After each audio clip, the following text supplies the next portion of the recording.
이제 오늘 주시는 하나님 말씀 보도록 하겠습니다. 마태복음 25장 31절에서 46절 말씀입니다. 마태복음 25장 31절에서 46절, 여러분 성경책 다 펴시고요. 31절에서 46절, 우리 좀 긴 본문이지만 한 절씩 같이 교독하시고 46절은 다 함께 한 목소리로 읽도록 하겠습니다. 하나님 말씀이 이러합니다. 인자가 자기 영광으로 모든 천사와 함께 올 때에 자기 영광의 보좌에 앉으리니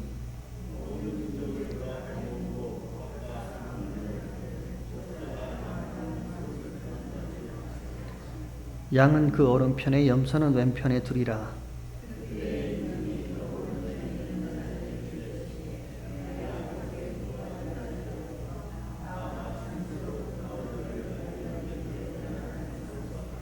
내가 추릴 때 너희가 먹을 것을 주었고 목마를 때 마시게 하였고 나그네 되었을 때 영접하였고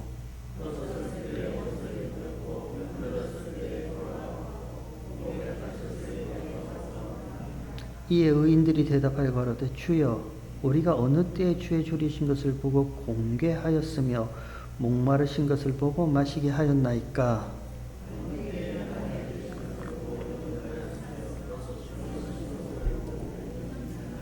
어느 때에 병드신 것이나 옥에 갇히신 것을 보고 가서 배웠나이까 하리니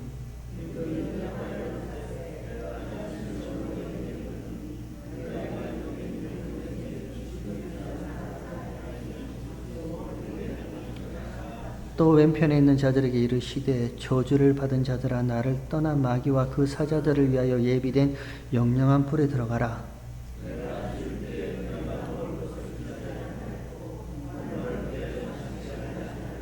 나그네 되었을 때 영접하지 아니하였고 벗었을 때 옷 입히지 아니하였고 병들었을 때 옥에 갇혔을 때 돌아보지 아니하였느니라 하시니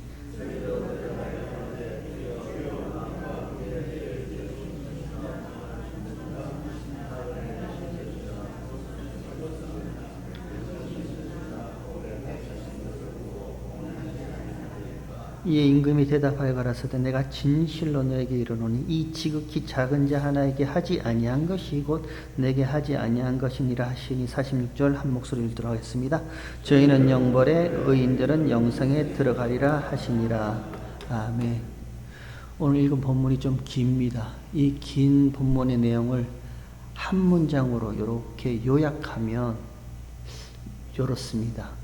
인자가 자기 영광으로 모든 천사와 함께 올 때에 모든 민족을 그 앞에 모으고 각각 분별하기를 목자가 양과 염소를 분별하는 것 같이 양은 오른편에 염소는 왼편에 그리고 왼편에 둔 염소는 영벌에 오른편에 둔 양은 영생에 들어가게 하신다.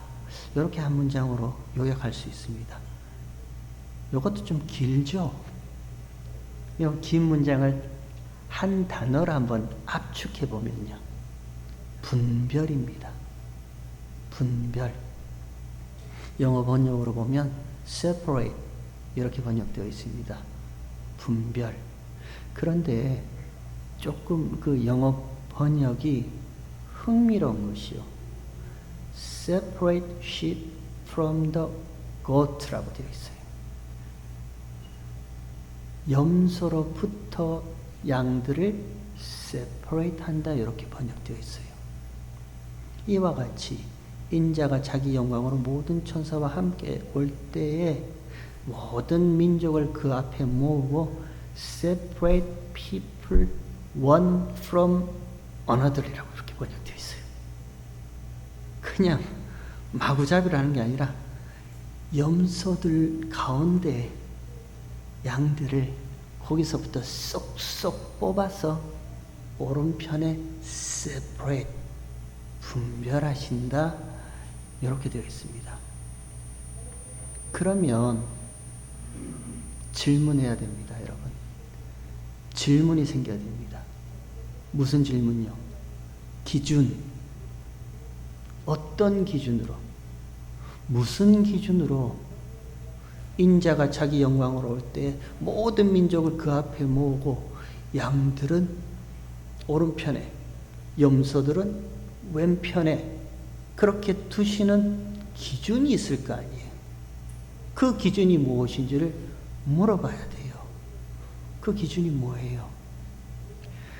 성경의 마지막 요한계시록, 그리고 그 요한계시록의 마지막 20장에 보면 이런 내용이 있습니다.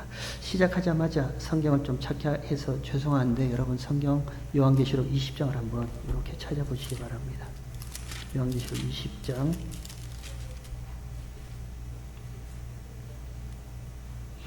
요한계시록 20장 11절 여러분 성경을 좀 잘 한번 다 찾으시고요. 펴서서 저와 같이 한번 읽었으면 좋겠습니다. 20장 요한계시록 20장 11절 또 내가 크고 흰 보좌와 그 위에 앉으신 자를 보니 이렇게 되어 있습니다. 요한계시록 20장 11절 하나님께서 요한을 밤모섬에 갇힌 요한에게 눈을 들어서 그 마지막 심판의 때를 보이는데 그 요한에게 보이신 그 모습이 이렇습니다. 또 내가 크고 흰 보좌와 그 위에 앉으신 자를 보니 땅과 하늘이 그 앞에서 피하여 간데 없더라. 이렇게 되어 있습니다. 크고 흰 보좌와 그 위에 앉으신 심판주의 모습을 보이는데요. 땅과 하늘은 간데 없어요.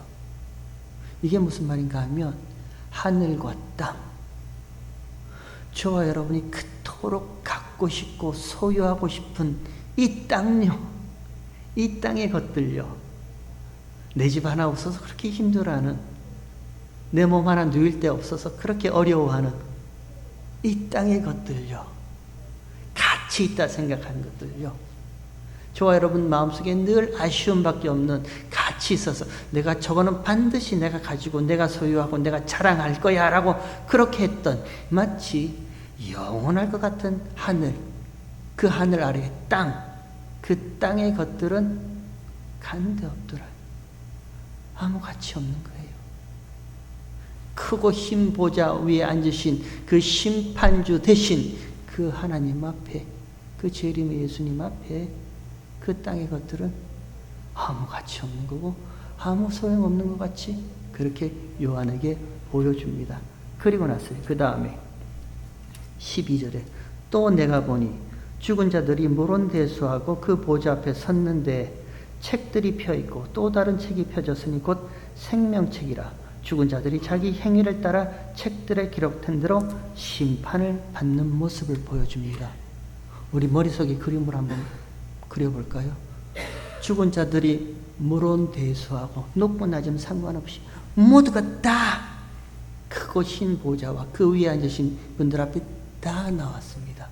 그리고 그 크고 흰 보좌 위에 앉으신 분의 손에 무엇이 있냐면 행위들이 기록된 그 행위책과 그리고 생명책이 가지고 있는데 각각 행위책과 생명책으로 심판하더라 이렇게 되어 있습니다. 명확하죠?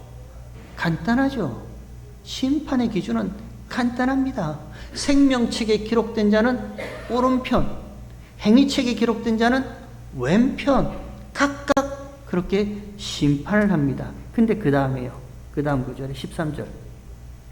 바다가, 성경에서 바다는요, 짐승이 나온 것, 불결한 것, 더러운 것, 바다가 그 가운데 죽은 자들을 내어주고 또 사망과 음부도 그 가운데 죽은 자들을 내어주매 각 사람이 자기의 행위대로 심판을 받는다 되어 있습니다.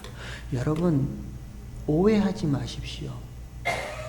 죽으면 끝이다? 아니요, 절대 그렇지 않습니다. 이 험한 세상 한번 살다가 죽으면 그만이지. 아니요, 절대 그렇지 않습니다. 바다가 죽은 자들을 그 심판대 앞에 각각 내어놓고 사망과 음부도 그 죽은 자들을 그 심판대 앞에 각각 내어놓고 그 행위대로 심판을 받게 해요. 그리고 나서 그 다음에 14절에 사망과 음부도 불못에 던지오니 이것은 둘째 사망 곧 불못이라. 15절 누구든지 생명책에 기록되지 못한 자는 불못에 던지우더라 이렇게 되어 있습니다. 어떻게 인자가 자기 영광으로 모든 천사와 함께 올 때 모든 민족을 그 앞에 모으고 양들은 그 오른편에 염소들은 그 왼편에 각각 분별하는 기준은 명확합니다. 생명책에 기록된 자 오른편, 행위책에 기록된 자 왼편 이렇게 나눠버려요. 그러면 또 질문이 생기죠. 그러면 그 생명책이 뭔데요? 도대체 그 생명책으로 가지고 있는 그 생명책이 뭔데요? 말씀이 생명이라면서요. 우리가 너무나 잘 알잖아요. 말씀이 생명이라면서요. 말씀이 육신이 되어 우리 가운데 거하심에 우리가 그 영광을 보니 독생자의 영광이요. 그 말씀이 예수님이라면서요. 그러면 예수님이 말씀이고 예수님이 영생이고 예수님이 이 땅 가운데 행하신 모든 일들이 그 생명책에 기록된 모든 일의 내용이잖아요. 그 예수님이 이 땅 가운데 뭘 행하셨는데요? 창세전 그리스도 예수 안에서 거룩하고 흠이 없게 하시려고 하나님이 예정하신 자들에게 약속하신 그 약속, 하나님과의 약속, 하나님과의 언약을 이 땅 가운데 이루셨단 말입니다. 십자가로. 그러면 그 생명책에 기록된 자들은요, 약속 안에 있는 자들이에요. 언약 안에 있는 자들이에요.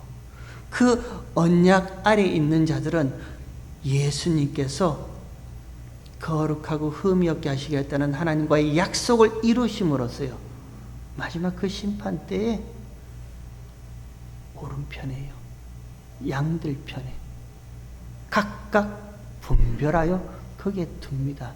그러면 다시 오시겠다 약속하신 재림의 예수님이 저와 여러분에게는 두렵지 않죠. 무서운 분 아니에요. 이미 약속의 책, 언약의 책, 그 약속 안에 생명책 안에 기록된 저와 여러분은요, 그 재림의 예수님이 오실 때 마치 목자가 그 양과 염소를 분별하듯이 딱딱 나눠버릴 때 우리는 그 염소로부터 separate, 분별되어 양의 편에 있게 돼요. 그러면 그 재림의 예수님은 저와 여러분에게 소망의 예수님입니다. 그러니까 주 예수여 이제 곧 오시옵소서. 저와 여러분의 신앙 고백이 그렇게 되는 거예요. 그런데 문제는요, 무슨 문제가 발생하는가? 각각 그 행위대로 심판하신다 했습니다. 각각 그 행위가 기록된 행위책을 가지고 심판하신다 했습니다. 그러면 그 누구보다도 내가 나를 잘 아는데요. 그 누구보다도 내가 나의 행위를 잘 아는데요. 저와 여러분의 행위는 어떡하죠? 사람들에겐 숨길 수 있습니다. 사람들 앞에서 저도 뭐 그럴듯한 모습으로 이렇게 보일 수 있습니다. 그러나 하나님 앞에서는요, 폐부를 꿰뚫어 보시는 하나님 앞에서는요, 저와 여러분의 행위가 어떠한지는 그 누구보다도 내가 나를 잘 안단 말입니다. 뭔가 좀 뜻대로 안 되면 막 조급해하고 막 화나고요, 짜증나고요. 그리고 뭔가 내 마음대로 안 되면 원망스럽고 모든 게 다 싫고, 그러다가 한 번씩 믿음으로 산다 하지만 이런 내가 믿음이 있는지, 은혜로 산다 하지만 이런 내가 은혜가 정말 있는지, 하나님 앞에 그렇게 원망하고 불평하고 마음속으로 미워하고 증오하고 시기하고 수근거리고 쑥덕거리는 그 행위는 누구보다도 내가 더 잘 아는 거예요. 그럼 그 행위는 어떻게 할 거냐는 거예요. 각각 행위책에 기록된 자기 행위대로 심판을 하신다는데 저와 여러분이 그 행위는 어떻게 해요?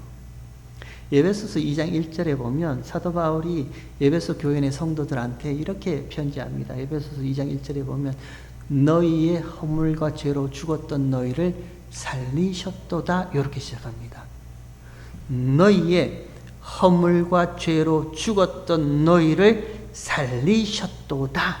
그때 너희는요, 허물과 죄로 죽었던 그때 너희는 세상 풍속을 쫓고 공중 권세 잡은 자를 따라다녔고 육체와 마음이 원하는 욕심을 따라 살던 본질상 진노의 자녀였더니, 그러나 이제는, 지금은 그리스도와 함께 살리셨고 그리스도와 함께 하늘에 올리셨고 그리스도와 함께 하늘 위에 그 보좌 앞에 앉히셨다라고 사도 바울이 얘기를 합니다. 에베소 교인들에게요, 예수를 믿고 신앙생활을 한다라는 그 에베소 교인들에게, 그런 문란한 행위를 가진 그들에게 사도 바울이 그리스도와 함께 살리셨고, 과거형입니다.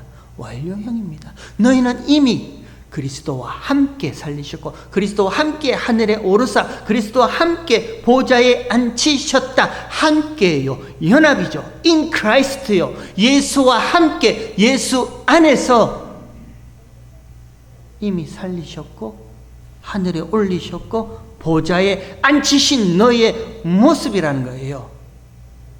저와 여러분의 행위요, 이 세상 살면서 저와 여러분에게 나왔던 그 모든 죄 짓기 같은 불결한 그 행위도요, 아무리 불결한 행위고 죄 짓기 같은 행위고 부끄러운 행위라도 예수님과 함께요, 예수 안에서 마치 캡슐처럼, 마치 찐빵 속에 안고처럼, 찐빵처럼요, 예수님의 그 행위가 저와 여러분의 행위를 오롯이 이렇게 탁 품어 안아버리셨다니까요. 그 예수님의 행위가 무슨 행위인데요? 저와 여러분의 죄가 주홍같이 붉을지라도 흰눈같이 시게 하신 그 죄를 도말해버리신 십자가의 행위잖아요. 저와 여러분이 지금도 어떤 죄의 찢기가 뿍뿍뿍 마구마구 솟구쳐 올라온다 할지라도 창세전 그리스도 예수 안에서 거룩하고 흠이 없게 하시겠다는 하나님의 약속 안에 있는 하나님의 백성들, 성도들의 행위는요, 예수님의 십자가에 죽으시고 부활하신 그 십자가의 구원의 행위가 저와 여러분의 행위를 이렇게 덮고 안아버리셨으니 하나님은 더 이상 저와 여러분의 행위를 보지 않고요, 예수님의 그 십자가의 행위를 보신단 말이에요. 십자가에서 죄를 도말해버리신 그 예수님의 행위가 저와 여러분의 행위로 전가요, 임퓨테이션요, 우리의 것으로 넘겨져 버리시는 거예요. 그게 은혜란 말입니다. 그가 생명책에 기록된 자요, 그가 저와 여러분의 모습입니다. 그러면 그런 은혜를 저와 여러분이 받았는데 이 세상 살면서 무슨 불평과 불만과 무슨 아쉬움과 탄식의 한숨이 나올 게 뭐가 있겠어요? 어떤 분은 이렇게 질문합니다. 그럼 목사님, 이제 곧 막 살아도 되겠네요? 나의 이 더러운 찢기 같은 죄악의 행위가 마구마구 솟구쳐 올라온다 하더라도 예수님의 죄를 도말하신 예수님의 행위가 이런 나의 행위를 이렇게 찐빵같이 딱 덮어버리니까 이제부터 내가 마음껏 내 마음대로 살아도 되겠네요? 마음껏 사세요. 마음껏 한번 살아보세요. 우리가 언제 효자가 됩니까? 저와 여러분이 언제 효자가 돼요? 그 부모의 사랑을 알 때 저와 여러분 비로소 효가 뭔지를 알잖아요. 마음껏 살아라고 내 동댕이 쳐도 어디에 어떤 상황이 있더라도요, 부모의 사랑이 뭔지를 아는 자녀들은 마음대로 살지 않아요. 저와 여러분도 마찬가지입니다. 저와 여러분에게 베풀어 주신 그 하나님의 은혜와 사랑이 뭔지를 몸소 온몸으로 소나기 맞듯이 다 맞을 때, 그때 이게 지금도 나밖에 모르는 이 죄악된 나의 행위를 감싸 안으신 십자가의 피의 은혜구나라는 걸 알 때요, 저와 여러분 어떤 상황, 어떤 형편에서 어떤 유혹이 오더라도 마음대로 살지 않아요. 그게 은혜를 나눈 생명책에 기록된 성도들의 모습인 거예요. 우린 그렇게 산단 말입니다. 그럼에도 불구하고 내 삶에 왜 만족함이 없는가? 우리는 분명히 은혜 받았습니다. 그럼에도 불구하고 내 삶이 왜 이렇게 퍽퍽한가? 죄송합니다, 박정훈 장로님. 또 잠깐 얘기를 해야겠습니다. 박정훈 장로님이 한 번씩 저한테 어릴 적 다녔던 시골 교회의 모습을 저한테 한 번씩 얘기해 주세요. 시골에서 자란 박 장로님이 지금은 뭐 강남 사람이라고 이렇게 주장하지만 그 시골 교회 조그만 교회 다닐 때 목사님 딸이 그렇게 예뻤대요. 귀에 딱지가 않도록 들었습니다. 왜 예뻤냐 물어보니까 그 목사님 딸이 피아노가 아니고 그 발로 막 이렇게 눌러서 뭐죠 장로님? 풍금. 교회에서 풍금을 치는 이렇게 치는 모습이 마치 얼마나 예뻤으면 천사와 같이 예뻤다라고 저한테 이렇게 얘기를 해요. 그런데 생각해 보세요. 거기에 서울에서 놀러 온 대학생 누나들이 거기에 왔다. 예.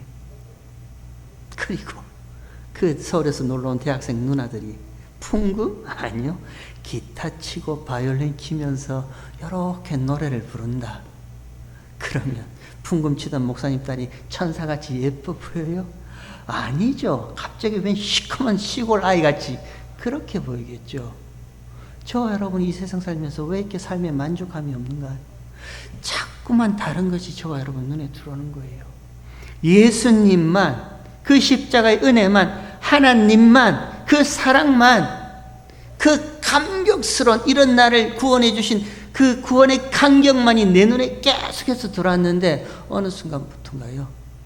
자꾸 딴 것이 내 눈에 들어오기 시작하는 거예요. 그래서 하나님이 한 번씩 저와 여러분의 처음 자리를 보여주십니다. 죄와 허물로 죽었던 그 자리예요. 저와 여러분이 죄와 허물로 죽었던 그 자리에서 무슨 모습으로 살았어요? 나만을 위한 삶을 살았죠.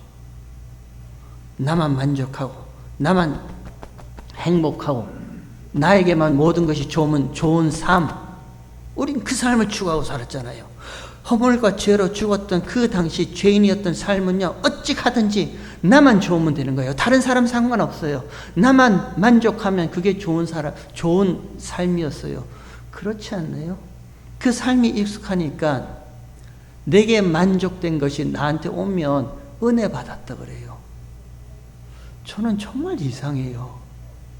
막 기도했다가 소원이 성취되면 그 소원 성취를 가지고 은혜 받았다 그래요. 내가 원하는 것이 턱하니 주어지면 이번에 나 큰 은혜 받았다. 사도 바울은요, 내가 모든 이들보다 가장 작은 자, 지극히 작은 자라고 고백합니다. 사도 바울은요, 내가 죄인 중에 괴수라고 얘기를 합니다. 그가 어떤 자였는데요? 얼마나 자랑할 것이 많았어요. 그 모든 자랑력, 학문과 학벌과 족부와 그 모든 자랑이 있는 그가 성령이 임하자 그 눈에서 비늘 같은 것이 벗겨지자 그가 어떤 고백을 하는데요? 내가 모든 이들보다 가장 작은 자라는 고백을 하잖아요. 내가 죄인 중에 괴수라는 고백을 하잖아요. 그게 사도 바울의 은혜 받은 고백입니다. 그가 성령이 임하여 은혜 받았을 때 진짜 은혜는요, 허물과 죄로 죽었던 나 맞습니다라는 그 나의 처음 자리요, 거기서 건져주시는 하나님의 그 건지심의 손길을 볼 때 그는 은혜를 받았다 이렇게 얘기를 합니다. 여러분, 그게 저와 여러분의 은혜예요. 우리가 제일 언제 큰 은혜를 받는가? 내 죄가 하나님 앞에 발각되었을 때요. 낱낱이 저와 여러분의 죄가 하나님 앞에 발각되었을 때 부끄럽죠. 그럼에도 불구하고요, 그 주홍 같은 죄를 예수님의 붉은 피가 싹 덮고 있다는 것을 봤을 때요, 그것보다 더 큰 은혜는 없습니다. 그 은혜 앞에서 저와 여러분이 무슨 말을 할 수가 있겠어요? 있겠어요? 그냥 면목 없이 고개 숙이고 하나님이 베풀어 주신 그 은혜 너무너무 감사합니다. 그 고백밖에 나오지 않잖아요. 그 모습으로 오늘 본문의 내용을 한번 보자니까요. 오늘 본문 33절 다시요. 마태복음 25장 33절을 다시 한번 펴보시기 바랍니다. 그러면 이렇게 되어 있습니다. 양은 그 오른편에 염소는 왼편에 두리라. 그때 임금이 그 오른편에 있는 자들에게 이르시되 내 아버지께 복받은 자들이여 나와 창세로부터 너희를 위하여 예비된 나라를 상속하라 합니다. 생명책에 기록된 자들에게요. 창세로부터 너희에게 예비된 준비된 하나님 나라를 너희는 이제 받아라 이렇게 얘기를 합니다. 그리고 나서 그 다음에요. 이 35절에 내가 추릴 때 너희가 먹을 것을 주었고 목마를 때 마시게 하였고 나그네 되었을 때 영접하였고 벗었을 때 옷을 입혔고 병들었을 때 돌아보았고 옥에 갇혔을 때 와서 보았다라고 이렇게 말씀합니다. 그랬더니 그 양의 편에 오른편에 있는 자들이 이에 의인들이 대답하여 가로되 주여 우리가 어느 때에 주의 줄이신 것을 보고 공개하였으며 목마르신 것을 보고 마시게 하였나이까 어느 때에 나그네 되신 것을 보고 영접하였으며 벗으신 것을 보고 옷 입혔나이까 어느 때에 병드신 것이나 옥에 갇히신 것을 보고 가서 배웠나이까. 뭐 하는 거예요? 반문하는 겁니다. 반문요. 언제요? 주님, 우리가 언제 주님이 추렸을 때 먹을 것을 주었고 목마를 때 마실 것을 주었고 벗었을 때 옷을 입혀 주었고 옥에 갇혔을 때 우리가 가서 찾아뵈었고 병들었을 때 우리가 언제 돌봐줬습니까? 우리가 언제 그랬는데요? 반문하는 거예요. 반문합니다. 거기에 40절에 임금이 대답하여 가라사대 내가 진실로 너에게 이르노니 너희가 여기 내 형제 중에 지극히 작은 자 하나에게 한 것이 곧 내게 한 것이니라 이렇게 말씀하십니다. 참 어려운 구절입니다. 임금이 내가 진실로 너에게 이르노니 너희가 여기 내 형제 중에 지극히 작은 자 하나에게 한 것이 곧 내게 한 것이다 이렇게 말씀하세요. 요 구절이 왜 어렵냐면 지극히 작은 자가 누구지? 그 지극히 작은 자를 찾아라. 이러니까 이 본문을 구절을 해석하기가 어렵다는 거예요. 누가 말하는 거예요? 지금 이 구절을 임금이요, 왕요, 모든 천지 만물을 창조하신 왕이 얘기하고 있습니다. 왕이 보낸단 말입니다. 창조주 하나님이 자기 아들을 이 세상 가운데 보내신단 말입니다. 어떤 모습으로 보내세요? 이사야 53장에 그는 마른 땅에서 난 연한 줄기같이요 아무 우리가 사랑하거나 흠모할 만한 아무런 모습이 없는 모습으로 보내신단 말입니다. 그러니까 그는 사람에게 멸시받아 천대받아 버림받아 되었고 우리도 그를 귀히 여기지 아니한 모습으로 보내시는 거예요. 그러나 뭐죠? 그가 상하면 우리의 허물 때문이요. 그가 채찍에 맞음으로 우리가 나음을 얻었고 그가 상함으로 우리가 평안을 얻은 그의 모습으로 보낸단 말입니다. 저와 여러분이 우리가 그런 모습으로 오신 예수님에게 먹을 것을 주고 마실 것을 주고 옷을 입혀줬고 돌봐줬고 공개한 것이 아니라 우리가 이 모습을 보면서 이렇게 얘기 많이 하죠. 저기 어디 프리웨이에 가면 프리웨이에서 이렇게 have a mercy 좀 도와주세요 하면 주님이 이런 모습으로 나한테 다가오셨구나 우리가 도와주자. 그 차원을 넘었어요. 그 정도의 수준이 아니고요. 그 차원을 넘어서 진짜 굶주린 자가 누군데요? 진짜 목마른 자가 누군데요? 죄로 말미암아 참된 양식을 먹지 못한 우리가 굶주린 자였단 말입니다. 그 죄로 말미암아 마셔도 갈증이 나는 그런 자가 저와 여러분 우리였어요. 우리에게 먹을 것을 주시고요. 우리에게 마실 것을 주셨고요. 우리가 이 세상에 나그네처럼 살 때 돌봐주셨고요. 우리가 벗었을 때 저와 여러분의 벗음을 부끄러움이라 생각하죠. 그 부끄러움을 자꾸 내가 가리려고 하는 그 수고를 있었잖아요. 그 벗음의 부끄러움을 가려주셨고요. 옥에 갇혔을 때, 나의 옛사람의 고집스러운 이 나란 옥에 갇혔을 때 찾아오셔서 도와주신 분이 예수님이란 말입니다. 그 예수님의 모든 먹게 하시고 마시게 하시고 돌보시고 옷을 입혀주신 그 행위를, 그 예수의 행위를 저와 여러분이 한 것으로 여겨주시는 거예요. 그렇게 여겨주시는 은혜가 저와 여러분에게 있는 거예요. 그러면 그런 은혜를 받은 의인들은요, 우리가 언제요? 우리가 언제 먹을 것을 주었고, 언제 마실 것을 주었으며, 우리가 언제 돌봐주었고, 우리가 언제 옷을 입혀주었고, 우리가 언제 면회했습니까? 언제라는 반문이 나올 수밖에 없는 거예요. 은혜를 알면요, 그 은혜 앞에서 하나님, 내가 언제 이 은혜 받을 만한, 사랑받을 만한 짓을 했다고 나한테 이런 은혜를 주십니까? 우리가 언제라는 그 반문이 생명책에 기록된 의인들의 모습 속에서는 항상 나올 수밖에 없어요. 그러나 그 다음에 41절이에요. 41절 보세요. 또 왼편에 있는 자들에게 이르시되 저주를 받은 자들아 나를 떠나 마귀와 그 사자들을 위하여 예비된 영영한 불에 들어가라. 42절 내가 추릴 때 너희가 먹을 것을 주지 아니하였고 목마를 때 마시게 하지 아니하였고 나그네 되었을 때 영접하지 아니하였고 벗었을 때 옷 입히지 아니하였고 병들었을 때와 옥에 갇혔을 때 돌아보지 아니하였느니라 하시니. 44절 저희도 대답하여 가로되 주여 우리가 어느 때에 주의 줄이신 것이나 목마르신 것이나 나그네 되신 것이나 벗으신 것이나 병드신 것이나 옥에 갇히신 것을 보고 공양치 아니하더이까 하고 뭘 하죠? 반발합니다. 반발이에요. 우리가 언제 안 했어요? 우리가 언제 주께서 줄이거나 목마르거나 벗었거나 나그네 되었거나 옥에 갇혔을 때 언제 먹을 것을 안 줬고 언제 마실 것을 안 줬고 언제 옷을 입혀 안 줬고 언제 우리가 공개하지 않았고 언제 돌보지 않았습니까? 다 했단 말이에요. 우리가 언제 안 했어요? 반발합니다. 하나님 도대체 나한테 왜 이러세요? 내가 하나님을 얼마나 많이 섬겼는데요. 교회를 위해서, 성도들을 위해서 내가 얼마나 많이 섬겼는데 지금 왜 나한테 이런 현실과 이런 정편과 이런 납품을 나한테 왜 주세요? 반발합니다. 이게 염소들에 모여있는 그 자리의 모습이에요. 반발할 수밖에 없어요.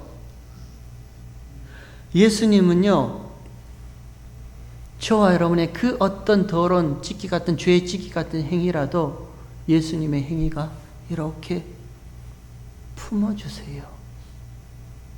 그래서 우리는 반문할 수밖에 없어요. 왜 품어주세요? 왜 은혜로 나를 감싸주세요? 왜 사랑하세요? 근데 염소편에 있는 자들은 내가 언제 안 했다고 나한테 이런 대우를 합니까? 내가 이만큼 했으니까 그에 상한 대가를 나한테 낫게 하시든지 부자 되게 하시든지 무슨 형통하게 하시든지 해줘야 될 것 아닙니까? 라고 반발할 수밖에 없어요. 이런 본문을 왜 기록하고 있는가? 왜 예수님이 제자들 앞에서 이렇게 얘기를 하고 있는가? 이런 내용의 본문의 말씀이 오늘날 교회한테, 저와 여러분에게 무엇을 이야기하고 있는가? 보여주고 싶어 하시는 거예요. 반발밖에 없는, 원망과 불평밖에 없는 이 세상의 그 염소들 가운데 하나님의 순결한 교회의 모습이, 하나님의 순결한 성도의 모습이 어떠한지를 보여주고 싶어 하신다니까요. 그저 조금만 내 마음에 안 들면, 조금만 뭔가 하면은 그냥 막 화내고 막 반발하고 짜증내는 그런 삶 가운데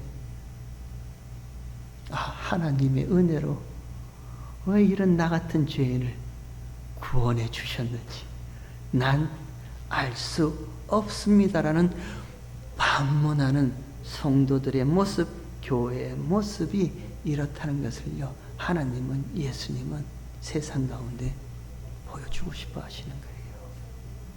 저와 여러분의 삶의 모습이 어떠해야겠습니까? 우리의 삶의 모습이 어떠해야겠어요?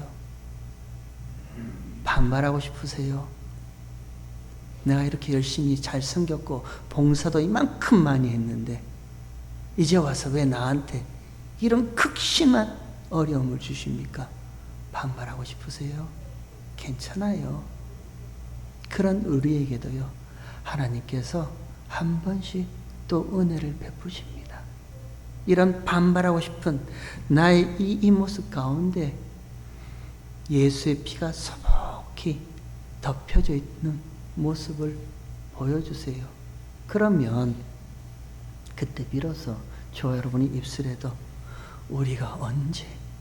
내가 언제 이런 은혜 받을 만한 짓을 했다고, 내가 언제 하나님 이런 큰 사랑 받을 만한 행동을 했다고 나한테 이런 은혜와 이런 사랑과 이런 긍휼과 이런 불쌍히 여기심을 덮어주세요라고 반문하고 싶어요. 저는 그렇습니다. 성도의 성숙함요, 저와 여러분의 신앙생활의 그 자람요, 다른 거 없다 생각해요. 반발하고 싶은 나의 모습이 점점 더 하나님 앞에 내가 언제요? 우리가 언제 하나님 앞에 칭찬받을 만한 짓을 했다고 이렇게 이런 우리를 충성된 종이라 칭찬해 주세요라는 그 반문이 많아지면 많아질수록요, 저와 여러분에게는 그것이 큰 은혜인 줄 믿습니다. 여러분, 저와 여러분이 인생을 살 때 낙심될 때도 있고요, 아무 소망 없이 깜깜하게 보일 때도 있습니다. 그래서 하나님 앞에 막 따지고 싶을 때도 있을 거예요. 내가 이렇게 많이 했는데 이 마지막에 이게 무슨 모습입니까? 근데 그 가장 낮은 자리가 가장 큰 은혜의 자리라니까요. 내가 아직도 온전히 하나님을 믿지 못하는 그 모습을 보여주는 것이 가장 큰 은혜의 자리예요. 그리고 그 자리에서요, 하나님이 실패한 것을 다시 회복하고 아픈 것을 다시 낫게 하시고 낙심된 내 마음을 다시 뜨거운 물에 이렇게 건져주시고 회복시켜 주실 때, 그때 비로소 저와 여러분의 입술에서 나오는 것은 내가 언제 이런 은혜를 받을 만한 짓을 했다고 하나님이 이렇게 해주십니까? 하나님은 그런 성도를 찾고 계세요. 아니, 세상 가운데 그런 교회를 자랑하고 싶어 하세요. 저와 여러분의 삶이 그런 모습이었기를 주님으로 축원합니다. 우리가 섬기는 글로리 가주 남교회가 세상 가운데요, 우리가 언제 은혜 받을 만한 짓을 했다고 이런 큰 은혜를 내려주십니까?